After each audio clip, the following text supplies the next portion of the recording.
And then in 2010, the Neymar staff reached me out to check if I could work as a consultant to help them to create their website platform. Wow. And then we had some conversations, and I said, "Hey, there's something new happening in the United States. That is a new wave, which is they call social media. It's Twitter, it's Facebook, and it's happening there. I think it's the next big thing that it's going to happen on internet here."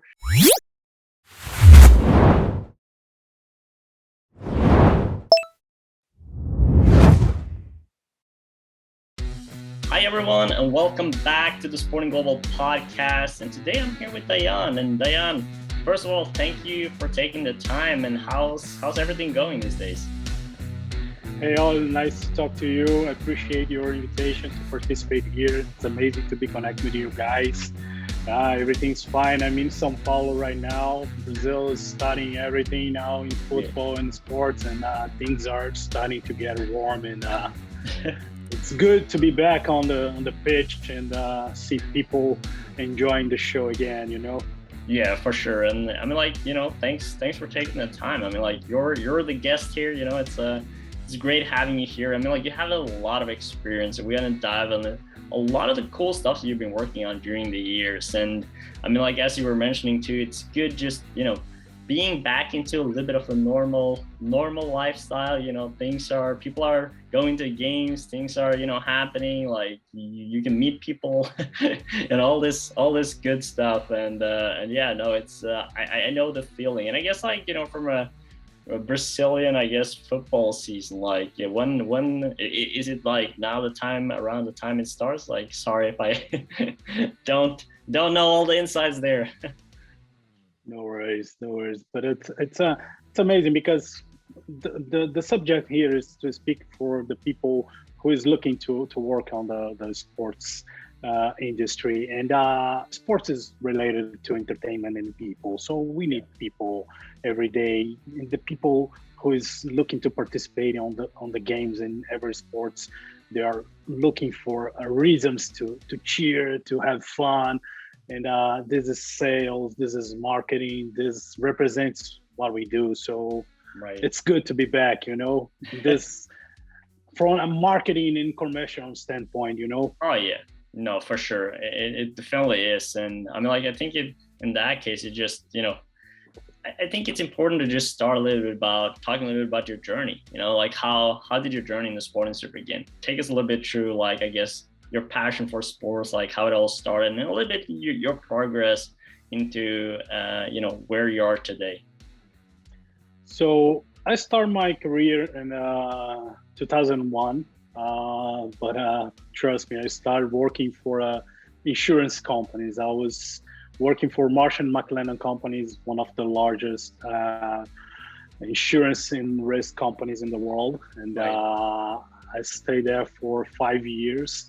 And that was my background, my major background in business. Yep. Because I learned everything I should know about marketing, about process, and about sales, about strategy, planning. I did a lot of e-learning courses during the years. Mm-hmm. And that was my big university.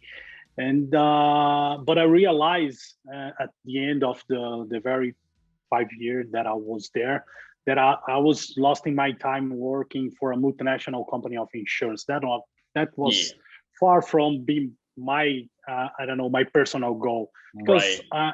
I started to grow in sports. I played football. I did jiu-jitsu, Muay Thai, and I was always training, doing exercise. And I stopped everything just to work.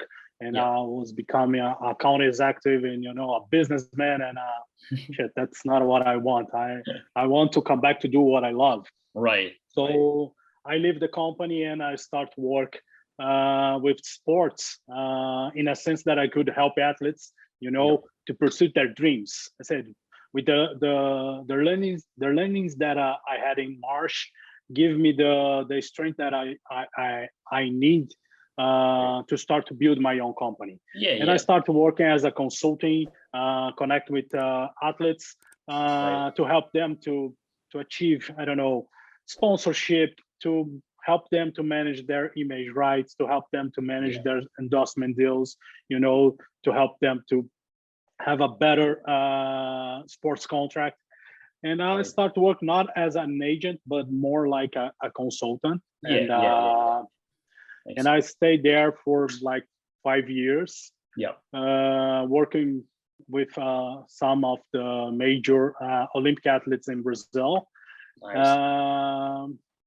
So in 2010, actually in 2009, I started to understand more what the NBA started doing with the social media. So I started to research the move that NBA were doing using the Twitter to disclosure the games, to disclosure the partnership with Ticketmaster to sell the tickets for the playoffs. Right. NBA in 2009, they start to do a move which was amazing, which is they wait until the end of the match. Okay, so the game, at the very end of the game, NBA post on Twitter the link for the fans buy the ticket online on Ticketmaster. So that was a brand new strategy, because 2005, 2006, 2007, if you are a event producer, you have to disclosure through the traditional channels on media. That's it's the way that you found the information. And NBA changed the game using Twitter to disclose that. And I start to looking, wow, it's amazing. Can you imagine what an athlete could do if the athletes start to use Twitter to communicate with people? And I saw that NBA had more than 100,000 followers on Twitter, and I say, hey, they have their own media platform, which is amazing. They don't need to buy media. They can communicate itself. They have the power to control the communication. They don't need the press. They don't need to buy media. That's amazing. You're changing the publicity. And then in 2010, the Neymar staff reached me out to check if I could work as a consultant to help them to create their website platform. Wow. And then we had some conversations, and I said, hey, there's something new happening in the United States. That is a new wave, which is they call social media. It's Twitter, it's Facebook, and it's happening there. I think it's the next big thing that it's going to happen on internet here in Brazil and the world. I'm seeing that things are going to change. Websites is not going to be the future, it's just the past. And they love the idea. Neymar father, the Neymar Jr., also Wagner Ribeiro Jr., which was the agent, the guy is responsible for his career. And I developed the project, and I created the first very 360 project for social media in Brazil and also in the world, which was the integration between a website platform with the API of Twitter, Facebook, YouTube, and also a blog platform. And then we create the digital media platform for Neymar with his brand NJR. And that was a huge success, a huge success. We had in one day, on the launch day, more than 500,000 people access the platform. We measure all the followers every day, every month. And we reach sometimes more than 300 people following Neymar on a week. We had a very specific month where we reached more than 3 million people following Neymar. So Neymar did like this, and we realized that something have been built, and how we can maintain that. We need to maintain that, creating content, stimulating people to be connected with Neymar on his platforms, and make sure that people are enjoying what they are reading. So we start to understand that we should create more videos, more photos, more background information, backstage information. And Neymar, it's Neymar. He doesn't need anything. He just he's just say hi and start making jokes and have connection with people and post things, and people love him. And he's amazing inside the pitch. He was doing a massive work with Santos, and that was unbelievable. So basically that was my start in the marketing industry, you know, Yeah. in sports, and especially in football. After that, it's a lot of story. Oh, that's awesome though, and I think there's a lot of key points to bring upon this story that you have too. It's just one as well, kind of scouting and looking for these new trends, like what are happening in these other sectors and areas of this industry, right? Where like, okay, you look into the US and see, okay, what is happening here? What is the NBA doing, right? And like thinking like, well, how can I utilize that for, my clients and my partners, right? And then as you were saying, like, I think, having almost like the perfect case study in a sense with Neymar, with the kind of, persona he is, makes it, a way where, he can be himself. And I think people as well, like, needed that closeness, right? And like feeling as well that, okay, what's happening, right? And I think 2010 was also like a very kind of time where people were like, you kind of shared in a sense almost everything that you were doing, like on social media in a sense. Like it was very kind of like early. People didn't really know, where you were going in a sense, like from a content standpoint, like from a personal standpoint. So I think like, everyone is like sharing everything, right? And so having that kind of access to like, athletes, right, and pro athletes and people that are like really coming up, it's a new world and a new kind of environment to be part of. And then of course, I guess you were saying, like, listening and learning from the audience of like, okay, what kind of content are we creating and coming up with in order to like keep the progress and success keep happening, right?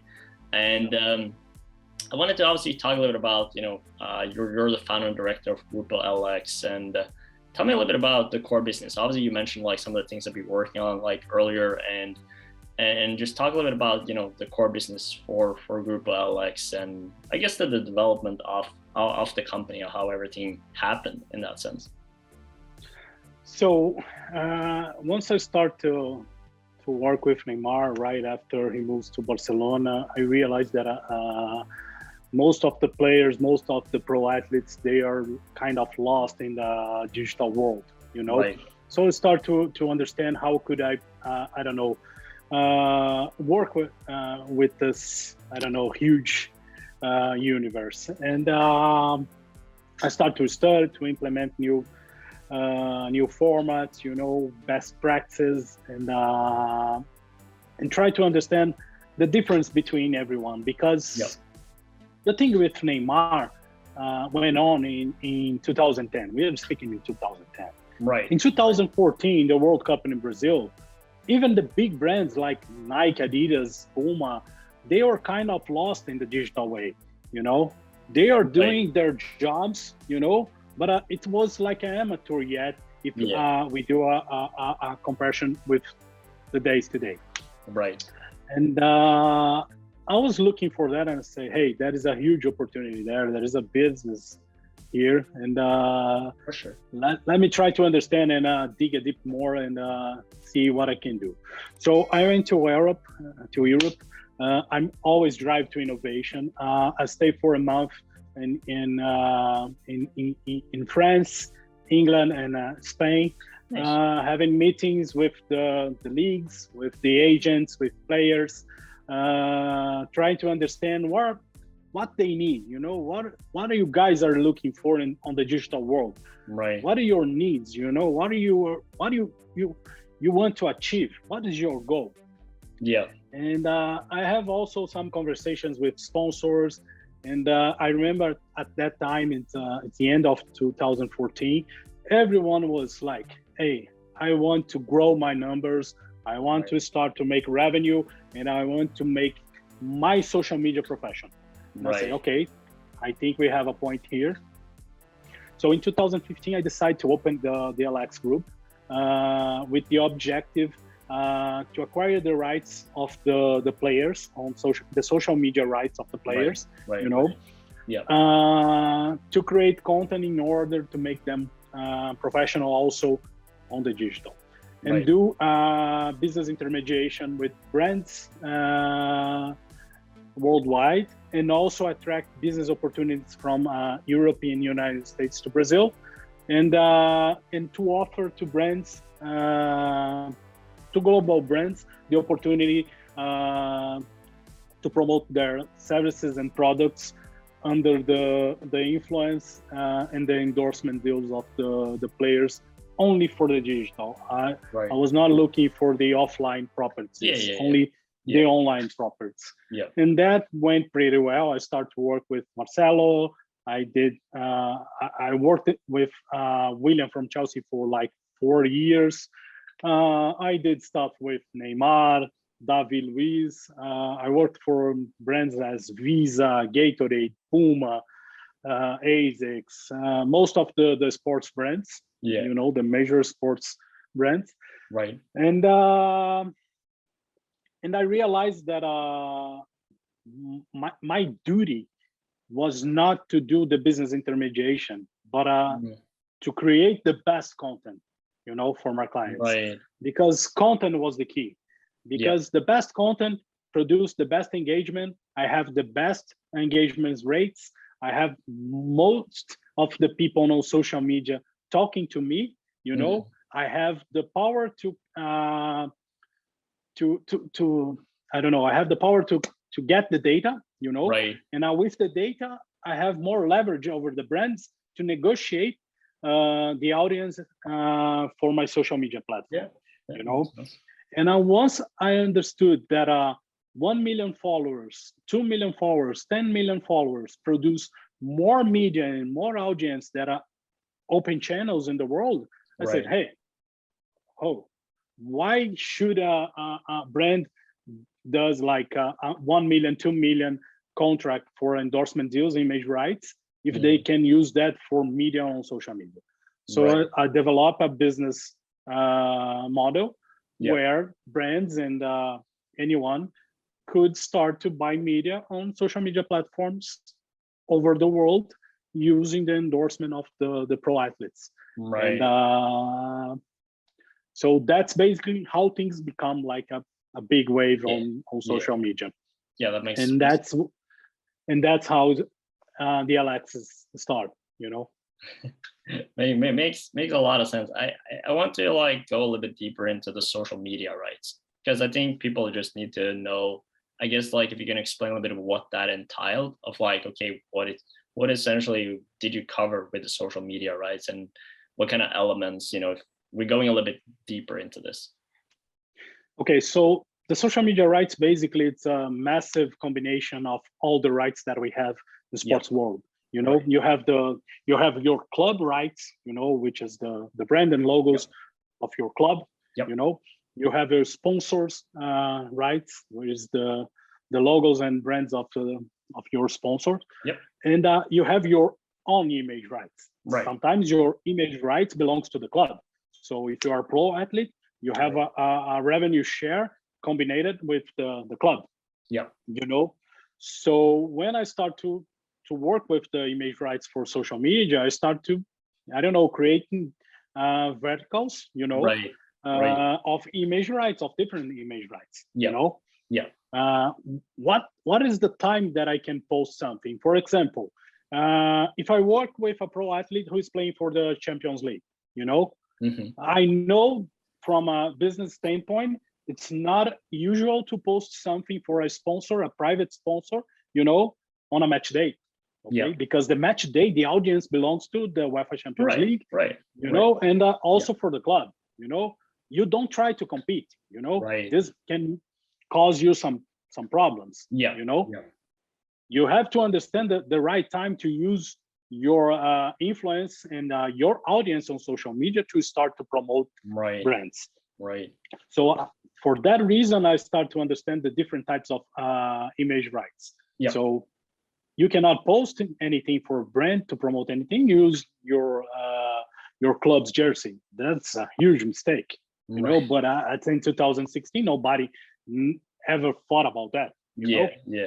We are speaking about 6 years later, you know. But at that time, nobody knew about that. So for that reason, I create the verticals to create like the rules for the game, you know. So the athletes could start to sell their audience, and that went pretty well. Right. But we did a lot of mistakes in the beginning. For We sure. had to negotiate with clubs, we had to negotiate with leagues, we had to understand how things flow. But all the learnings and lessons gave us a big experience to become like leaders in Brazil and Right. sometimes worldwide in campaigns, in business development, in promotional activations, everything related to the digital world. Right. Right. No, it makes total sense, because I think it was important to touch upon those kind of verticals that you were talking about, right? Because you had to kind of like separate these kind of elements that people weren't thinking about. And I think it's important for those that are, tuning in. A lot of them are, young coming in, and like, just need to nitpick a little bit on where these things are. But I wanted to talk a little about, obviously, you have, more than 15 years experience in marketing and business in the industry. And if you wanted to talk a little about like some lessons you have come across when it comes to the production of digital content and also streaming platforms, because obviously we'll have to go a little bit into that, moving forward now. But if you want to talk a little about some key lessons in terms of the production of digital content, like what are some of the things that you've been, I guess, that you learned along the way that has been like very critical parts of your journey and the development? There's a lot of lessons over the years. Yeah. But the major for me, it's that I first try to be the most original ever. Right. Never copy. This is something that I don't like it. I see on social media every day huge profiles doing copy of other types of content that bloggers and influencers are posting. Don't copy. Do yourself your job.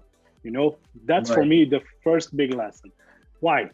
Because once you do the unique and exclusive content, people will copy you. So that's the big result. That's exactly when you went viral. Right. If you are copying something, you are making something become viral. But if you're creating unique and exclusive content, then you become viral. And you have to have patience, to try, a lot of different formats, have ideas every single day, to understand what people is looking for, understand the trends and never follow the trends, create new trends, once you become the big one, that's the first lesson. Right. Always do things that are exclusive. That's the big learning. The other major lesson, it's to show the real truth. Never go for fake news. Right. Yeah.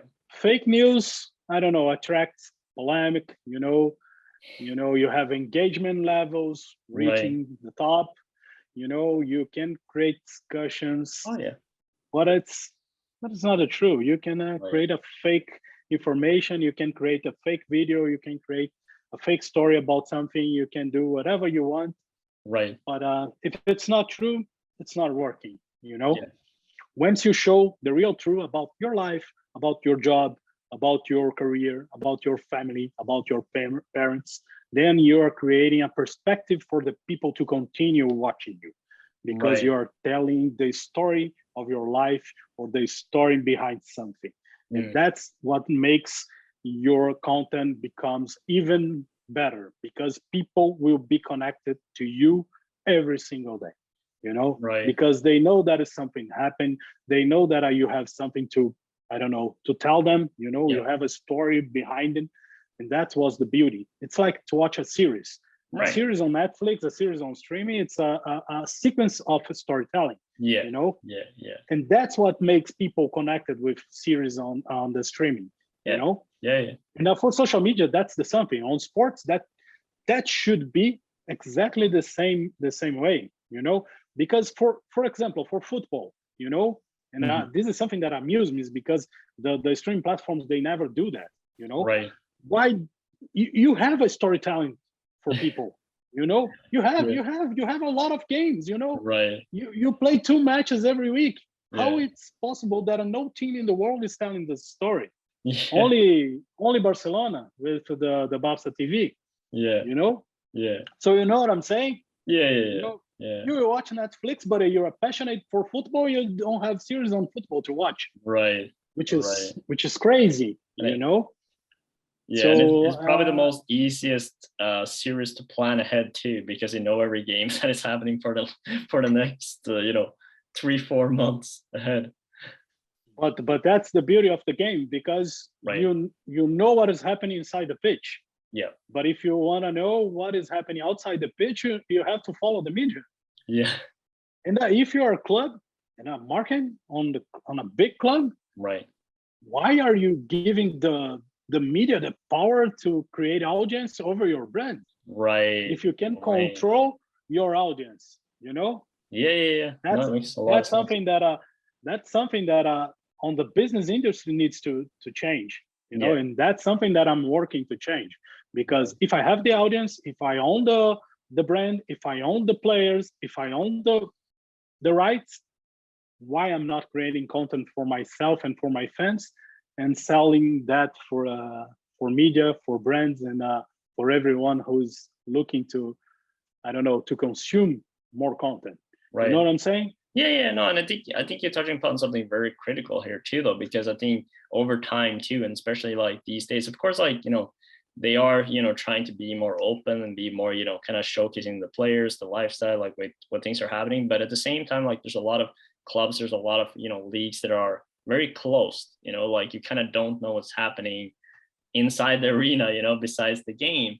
And that's what we were talking about. Like you're giving the control to the media to kind of like dictate the stories and the information that the fans and the people are, you know, experiencing these clubs and leagues, right? In a sense, with having, you know, you kind of shifting like, and you want to shift who's controlling the stories, right? As you were talking about, like dictating almost like what the fans and how they're experiencing it. And that comes back to being open and transparent and creating the right, in a sense, the right kind of content, if I'm understanding your train of thought here.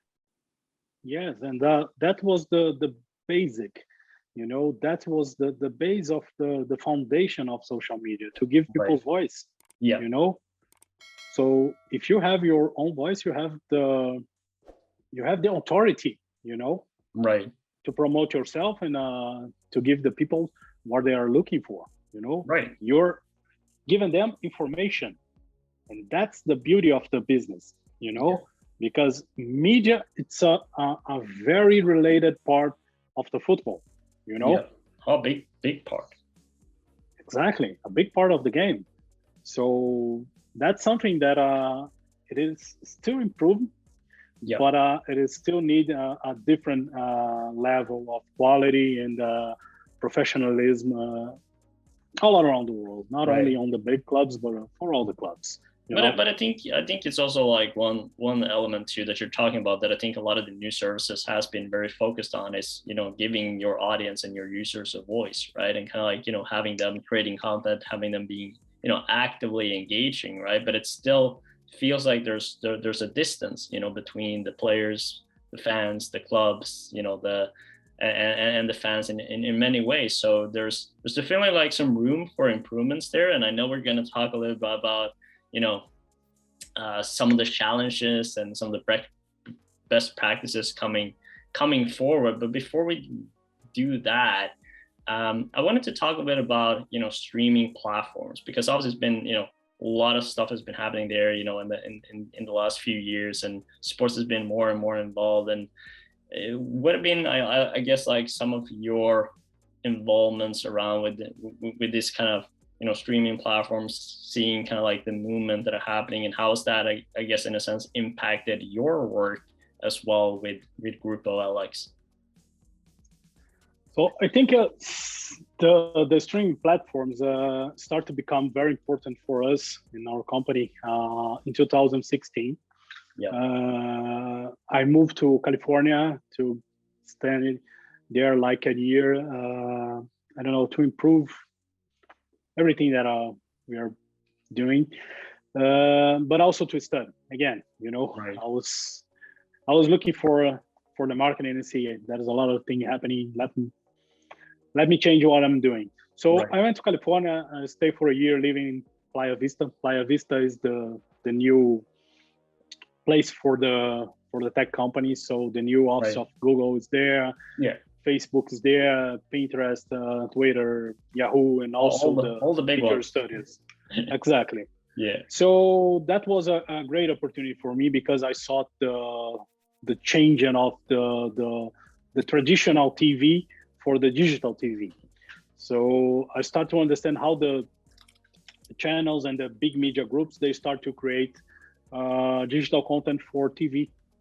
And I see, look, there's something very unique that there's something very unique that it's going on. What is the difference? They start to looking for what YouTube were doing, because YouTube start to grow from 2015 in numbers, which is unbelievable, astronomical numbers, and people were consuming content on YouTube like, oh my God, I have to go to YouTube, especially the young ones. Right. You know. Right. Yeah. And the channels and the media on the United States was looking for that and say, hey, what makes it impossible to me to have the same business model that YouTube, but inside a black box? To understand more about the complexity behind the changes of the traditional TV for the digital TV. Right. And that was very interesting because I remember at that time, Netflix started to make a huge success with the series House of Cards. You remember that? Right. And House of Cards became like I don't know, something that everybody was, wow, this is amazing. I never saw something like that. You're always watching series and I don't know, documentaries on traditional TV, and suddenly Netflix just changed the game. Yeah. And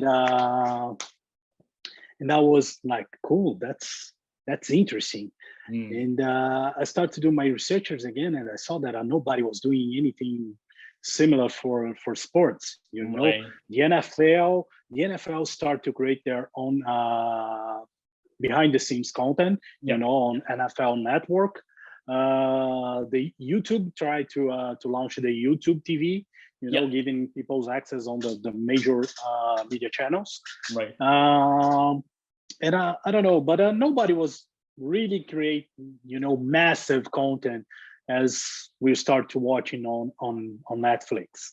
Right. So I thought, well, I have another opportunity here, and let's try to build something different. And again, why? Because I have the relationship that I need with the pro athletes, one of the top players in the world, you know. So why don't I start to create content with them just to people to watch? Right. Right. And I think that's a key point, especially for those who are looking to become like a sports entrepreneur.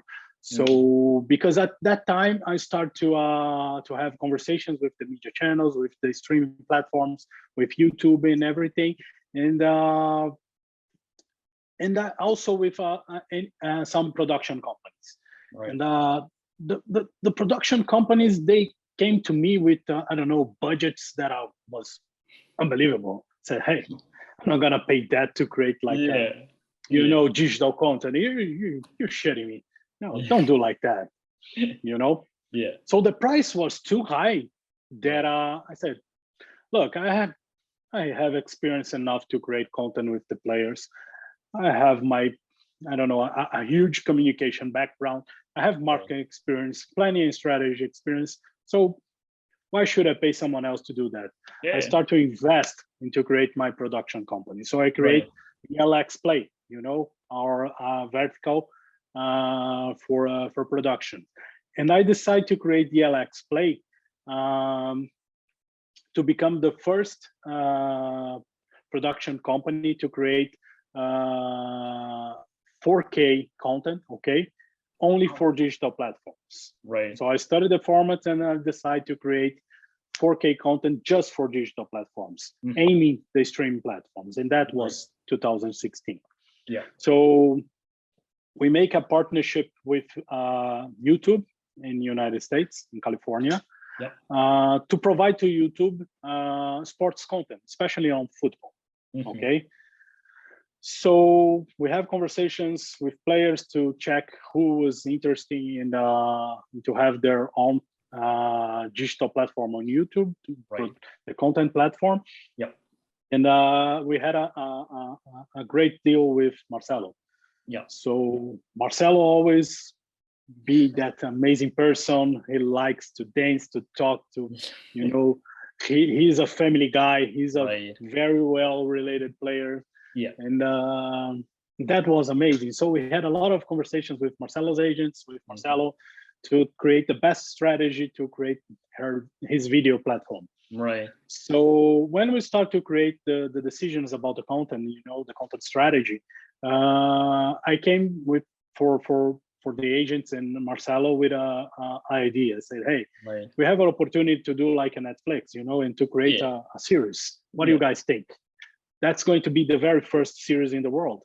And that's going to be something unique, exclusive. Let's do it.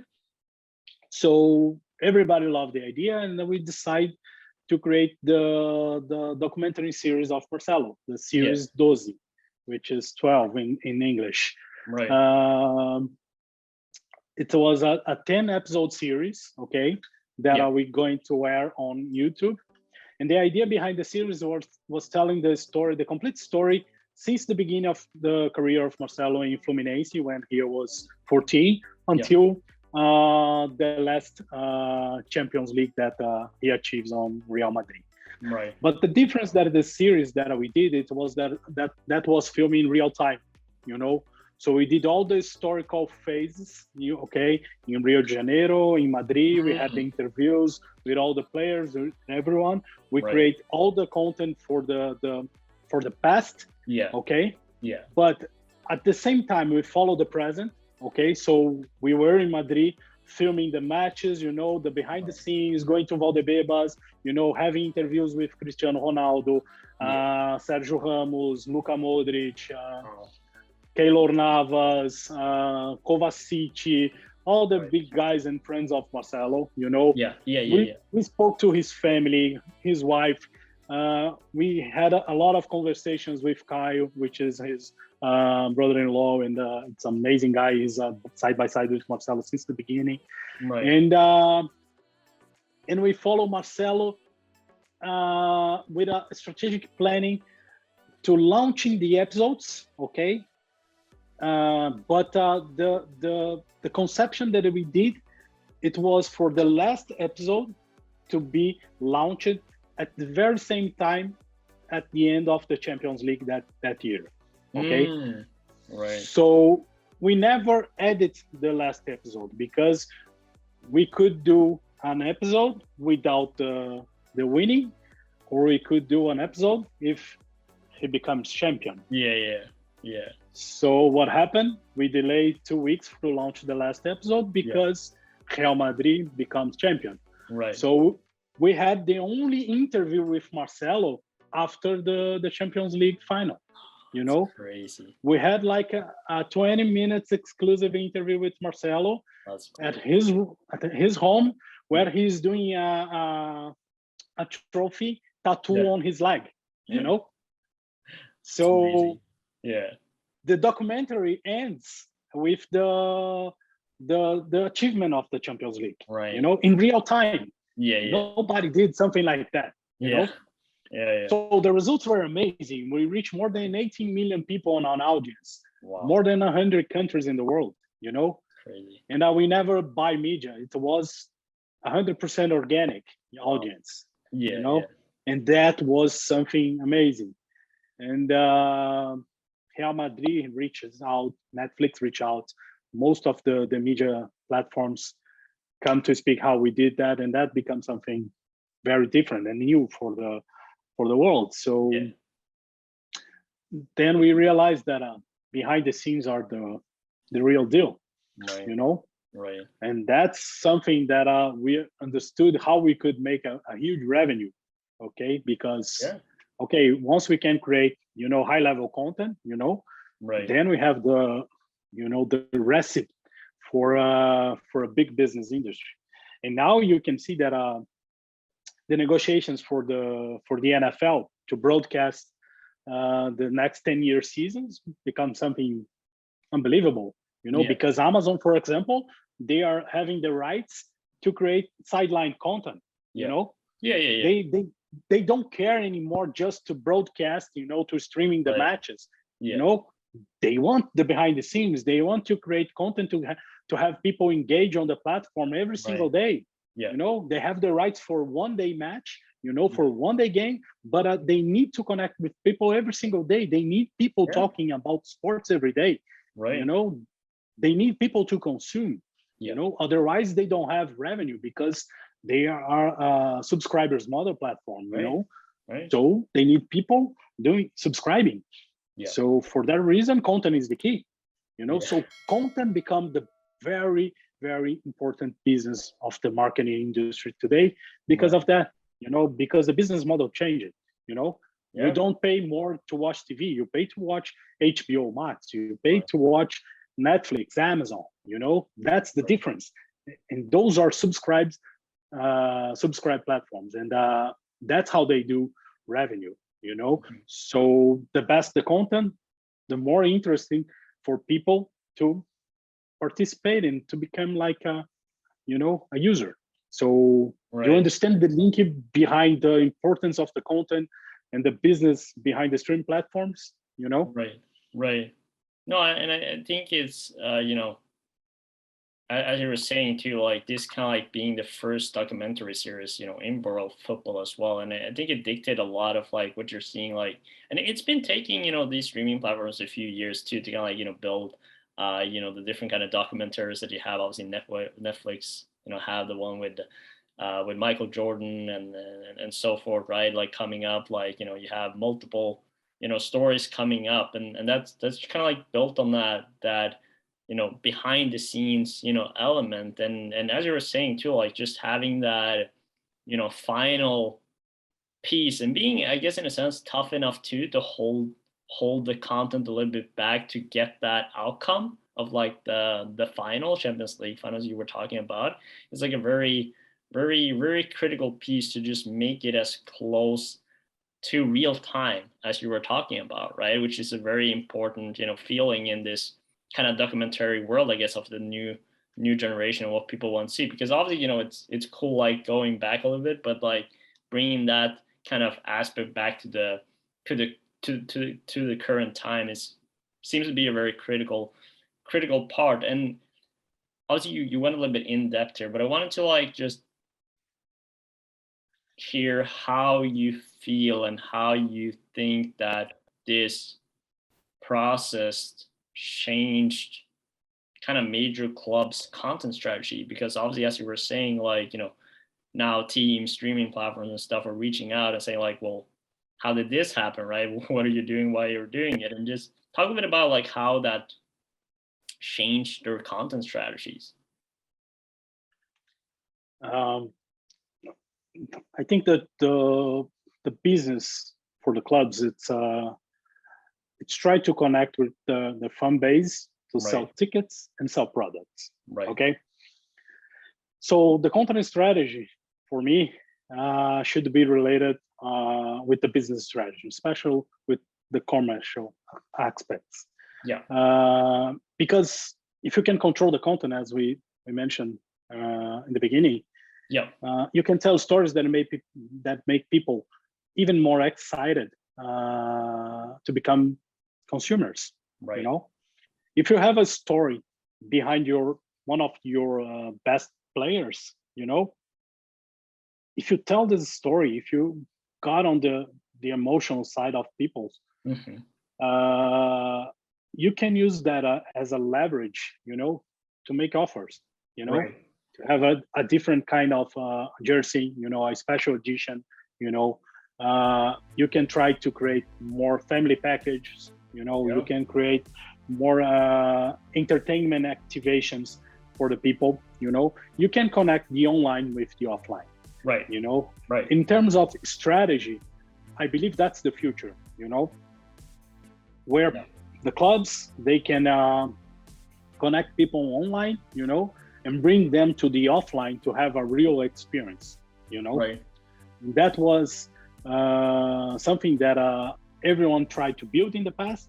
Yeah. But it seems to me that it's starting to happen now, know, because, for example, we have the World Cup in Qatar this year, know. Yeah. And I'm seeing that most of the companies that is hosting the, I don't know, the big fans unions and companies and packages and everything,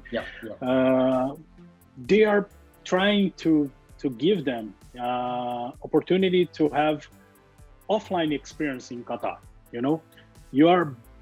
You're buying content, you're going there to watch the games, to have entertainment, but you have your package where you'll be filming, you have your experience on Instagram, you have your experience on Reels, on TikTok, on Twitch, everybody's connecting their stories, but with an experience, you have the experience, and this experience becomes digital.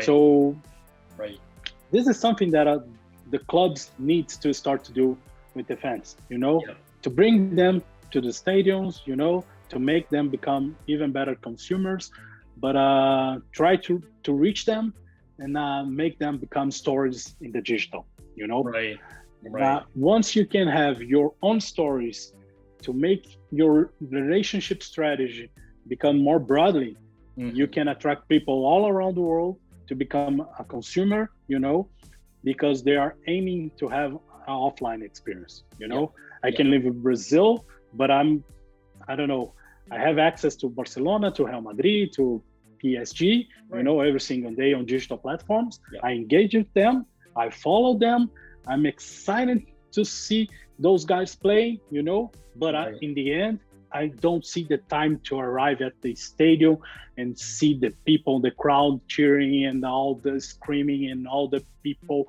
and all the music, the sounds, the emotion, the goosebumps, And I want to have fun. I want to have a beer. I want to eating something, and I want to go out and just pass on the story and have a remember of the match. I have my personalized jersey. I want a gift for my nephew or for my friends, for my parents, for everyone. That's what I'm looking for, So the digital is the best tool that you have to connect with people, to make them engage with you every single day, And the best the story, the best the content, the more engaged your fans will be, So that's the key for me. If you have an international, worldwide content strategy, it's even better, because at the end, everyone is looking to, to have a minute of happiness inside a stadium, a big stadium, a big club. This is memories, That's something that we always need to remember, that the digital give us memories that are there for everybody to watch, and everybody wants to tell their memories. So how do you create those memories, essentially, for those that are, of course, like, there offline in a sense and physical at the place, and then of course online, right? Because a lot of people, maybe don't have, the access or the finances, and or the time, to go to the stadium or be in this presence. And I wanted to look a little bit into the futures, and you've been talking a little bit about, like, some of the challenges here, and if you wanted to kind of like think a little bit about, like, what are some of the best practices and revenue models that you are predicting in the coming years when it comes to these, streaming platforms, content strategies for the clubs and football in particular, I guess. For me, the major revenue, it's should come from the image rights, from the IP rights, especially, because once you have your property, you can do whatever you want in terms of revenue. You can license the IP, you can sell the IP, you can you can create different sources of revenue over the IP that you have. So for me, that's the major, and that's going to be continue for the next 5 years for sure. Yeah. Especially because most of the entities, they are looking now to have a professional commercialization of their IPs. Yeah. You know, yeah, that's something. The other vertical for me that it's growing, it's the licensing of content. You know, because this is different from to acquire IP rights, but once you have your own property, you can license the content. You know, you can negotiate the license with brands, you know, for branded content purpose. You know, you can license your content for I don't know, for example, for e-games, for example, you know, you can license your brand in your logos to create a series of content of e-games, you know, and you can license your behind the scenes, you can license your match day, you can license everything you want, you know. So the licensing is another vertical that I assume that it's going to be a massive business in the next coming years. Makes total sense. And if you wanted to provide like some tips for, you know, I guess the future leaders of the industry, you know, students, young professionals that are, you know, trying to get their foot in the door, what kind of tips do you have for them, I guess, and in order to be able to, you know, maybe specialize their knowledge, get a little bit of competitive advantage in, you know, this important field of the industry? What kind of, you know, thoughts and I guess final tips would you give them before we wrap up? The first one is have patience. You know, things on the sports industry, it's slow. You have to be patient, you know, and try to, I don't know, to not be too much passionate about sports, especially football, you know. Try to study, but study not sports, study marketing, you know, business strategy, you know, legal aspects, you know, try to have specialization, especially in communications, you know, strategic planning, to understand digital metrics, to understand media, you know, to understand the business behind the media. Because for you to become a leader in the industry, it's not only to understand the game, you know, you need to understand the business. You know, for sure. You're never going to be a good marketing manager or a general manager if you don't understand the financials behind the game. You know, if you don't understand the taxes implications, you know, the legal implications, you know, if you don't understand how it flows, the human resources process, you know, behind your organization. So it's the same for all the companies, you know, football and sports in general, it's a big industry, and you need to understand how a big industry works, you know, how it flows, you know. So for me, that's the key, you know, you need to be very well prepared as a business person, you know. So the learnings that you have outside the pitch, it's very important for you to become the best one inside the pitch, you know. Yeah, makes total sense. And I mean, like it's a perfect way to wrap up this podcast. And Dayyán, I would like to obviously, you know, thank you so much for taking the time, you know, for sharing your insights, your tips, your journey. So a lot of good stuff there. I mean, like we could probably, you know, talk for hours about all of the stuff and all the stuff you experienced, but we appreciate, you know, all the wisdom that you shared here with today. And you know, for those of you that have been all the way at the end, you know, make sure to like the video, you know, subscribe as well if you haven't, and make sure to sign up at Sporting Global for free to, you know, connect with like-minded sport professionals, find relevant job opportunities, and find some of the best programs so you can keep learning, you know, get that insights that you need to succeed in the industry. And yeah, I don't know if you have any, you know, final remarks, Dayyán. I just want to say thank you. It was amazing to have this conversation. I'm very proud to, I don't know, just to share a little of my experience, and I'll be open for questions. Everyone to, I don't know, if you drop a message or follow me on social media, feel free. I'll be more than glad to, I don't know, to have a conversations, and I'm here for everyone who wants to reach me out. Okay. Awesome. Well, make sure to, you know, connect with Dayyán at sportingglobal.com. You know, you got to create your profile there for free as well, so you can answer those questions and you know, be part of the, you know, fast growing sports community there. Lastly, you know, I don't know if you're aware, but we have like this kind of tradition on our podcast, a little bit of a challenge to every guest that we do. So I have to teach you a little bit Norwegian. Okay. This is the last thing that we do. So all right, with every video we do, we always finish with "Vi snakkes," which means "see you later" in Norwegian. So that's what you have to say. can you say it again? Yeah. "Vi snakkes." Viz Nuggets. There you go. Good job. All right. Thank you so much, Dayyán. And Viz have a good day. And "Vi snakkes." Thank you. Bye.